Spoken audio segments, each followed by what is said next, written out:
یہ ایک مسئلہ پوچھا گیا ہے کہ روزے کی حالت میں بیوی کے ساتھ بوس و کنار کرنا یا اس کے گلے لگنا درست ہے یا نہیں ہے۔ تو اس میں فقہائے کرام نے وضاحت کی ہے کہ اگر بوڑھا آدمی ہے جس کو خواہشات نہیں ہوتی اور وہ نفس پہ اس کا کنٹرول ہے، اس کی خواہشات نہ ہونے کے برابر ہیں، تو وہ تو بلا کراہت اپنی بیوی کے ساتھ بوس و کنار کر سکتا ہے، گلے بھی لگ سکتے ہیں، کوئی مسئلہ نہیں ہے، لیکن بہرحال بچنا بہتر ہے پھر بھی۔ اور جو جوان آدمی ہے جس کو اپنے نفس پہ کنٹرول نہیں ہے، قابو نہیں ہے، اس کے لیے مکروہ تحریمی لکھا ہے، کیونکہ ممکن ہے بوس و کنار کرتے کرتے پھر آگے مکمل مسئلہ بن جائے، تو جب مکمل کام کر لیں گے پھر تو مسئلہ خراب ہو جائے گا۔ اور اسی طریقے پہ دوسری صورت یہ ہوتی ہے کہ ایک آدمی نے بیوی کے ساتھ بوس و کنار کیا،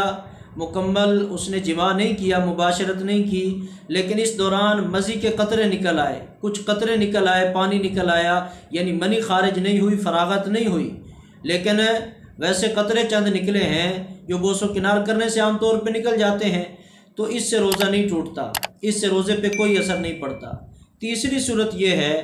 کہ ایک آدمی بیوی کے ساتھ بوس و کنار کر رہا تھا، کرتے کرتے مکمل جماع کر لیا، مکمل مباشرت کر لی، تو اس صورت میں روزہ بھی ٹوٹ جائے گا اور اس کے اوپر کفارہ بھی پڑ جائے گا، دونوں پہ کفارہ پڑ جائے گا اگر دونوں کو روزہ یاد تھا۔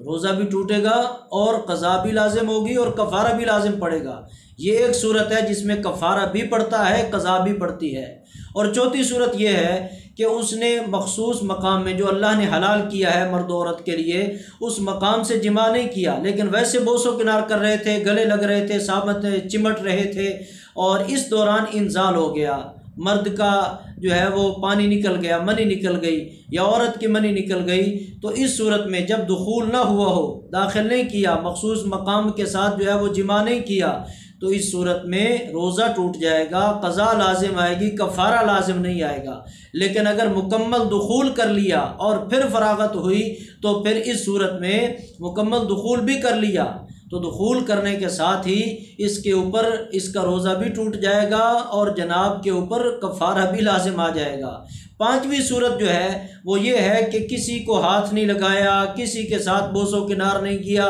ویسے کسی حسین عورت کو دیکھا یا اس کا خیال ذہن میں لانے لگا یا کسی کا بھی، تو ذہن میں خیال آتے آتے اس کا اتنا جو ہے وہ جذبات اوپر چلے گئے کہ اس کی فراغت ہو گئی، تو اس فراغت آنے سے خود بخود، یعنی کسی کے ساتھ لگا نہیں، کسی کے ساتھ ٹچ نہیں ہوا، خود بخود بیٹھے بیٹھے خیالوں میں ہی حضرت صاحب گم ہو گئے اور اس دوران فراغت ہو گئی، تو اس سے روزہ نہیں ٹوٹتا، نہ ہی قضا لازم آئے گی۔